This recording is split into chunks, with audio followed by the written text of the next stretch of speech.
Сабақтың тақырыбы Сұлтанмахмұт Торайғыров.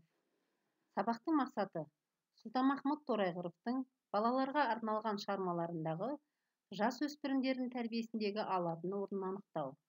Екінші мақсат ақынның шығамын тірі болсам адам болып, шәкірт ойы өлеңдерінің идеясын ашу.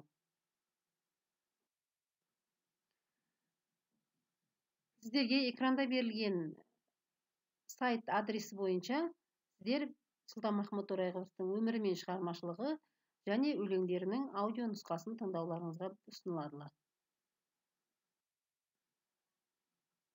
Қысқа ғана ғұмырында артына өлшеусіз мұра қалдырған, қазақ әдебиетінде өзіндік қолтаңбасымен дараланған ақын Сұлтанмахмұт Торайғыровтың саналы ғұмыры білім алуға деген ұмтылыс пен талаптанып ізденумен өткен.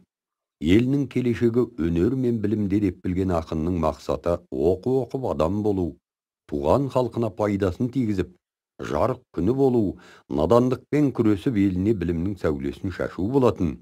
Сондықтан да ақынның мұндай тақырыптағы өлеңдері өткір, өр рухты болып келеді. Ізденіс, ұмтылыс сарындағы шығамын тірі болсам адам болып өлеңінде ақынның лирикалық кейіпкері жалынды сөздерімен өжет мінез көрсетеді. Бұл өлеңдегі лирикалық кейіпкер ақынның өзі. Өлеңде ақын адам болу, толыққанды азамат болу мақсатын, ақындық ұстанымын танытады, танытып қана қоймай өзіне өзі серт береді. Надандықпен аяспас күреске түсіп, жарығы көмескі жұлдыз емес, сәулелі толған айдай болу мақсатын білдіреді. Бұл оның өміріндегі басты мақсаты болатын, ал оның кілті білімде де бұғатын ақын осы сертті орындамай, елдің бетін көрмен деп өзіне қатал үкімді шығарады. Мен қазақ өлеңі патриоттық рухты танытар шығарма. Елін сүйген ақын өзінің қазақ екендігін мақтан тұтады, шаттық сезіммен жырға қосады, қазақ жерінің көңілінің дархандығын, тарихтың бір кезеңіндегі ер түрік толықсыған шағында әлемнің түкпіріне әмірі жеткен, алаш ұранында халықтың ұрпағы екендігін зор шабытпен жар сала айтады. Ақынның көтеріңкі асқақ үні мен қазақпын деп соққан жүрегінің ұлт үшін еш нәрседен қаймықпайтынын паш етеді.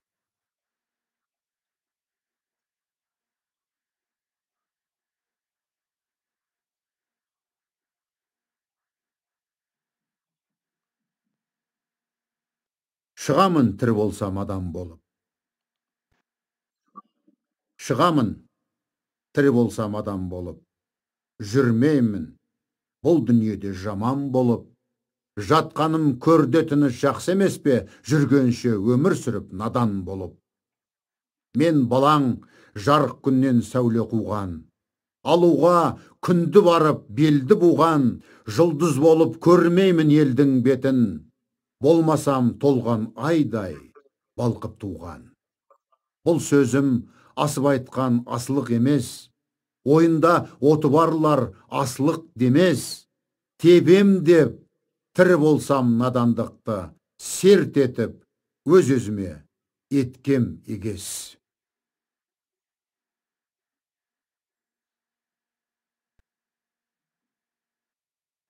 Балалар, Сұлтанмахмұт Торайғыровтың шығамын тірі болсам адам болып өлеңінің мазмұнымен таныстыңдар. Келесі ақынның өлеңі шәкірт ойы өлеңі. Экранда берілген электрондық адрес бойынша шәкірт ойы өлеңінің аудио нұсқасымен танысуларыңызға болады. Сұлтанмахмұт Торайғыров жасынан ақ білім алуды, оқуды мақсат еткен, алдына мұрат етіп қойған ақын. Бірақ тағдыры ауыр, өмірі қиыншылықпен өткен ақынның оқуға ешбір мұрсаты болмаған. Дегенмен қайсар ақын өзінің дегенінен қайтпай, өкпе ауруына шалдығып, денсаулығы күрт төмендесе де, оқуға, білім алуға деген талпынысын тоқтатпаған. Өзінің шәкірт ойы өлеңінде ақын былай деп жырлайды. Қараңғы қазақ көгіне өрмелеп шығып күн болам, қараңғылықтың кегіне күн болмағанда кім болам? Мұздаған елдің жүрегін жылытуға мен кірермін. Еңбек, бейнет тарауы, рахатқа сарқылар, қыздырып күннің қарауы, надандық теңізі тартылар. Орны тайып көгерер, қызығын жайлап, ел көрер деп жырлайды. Сұлтанмахмұт елін сүйген ақын, ұлтының қараңғылығын, ескілік көлеңкесінде қалып қоюының себебін оқу мен білімнің аздығынан көреді де, жастарды білім алуға, өнер үйренуге шақырады. Бұл оның шығармашылығында басты орын алатын тақырыптардың бірі. Ақынның шәкірт ойы өлеңінің лирикалық кейіпкері ақынның өзі. Ол өлеңде өз мақсат мұратын, ойы мен арманын лирикалық кейіпкердің атынан беріп тұр.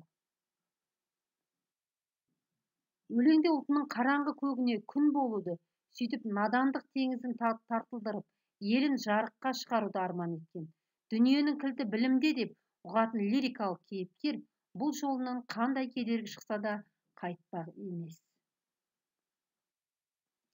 Тіпті қиын тұрмысы да, ауыр тағдыры да, өмірдің бір сәтті көңіл аударар қызығы да бұл мақсатынан тайдыра алмақ емес.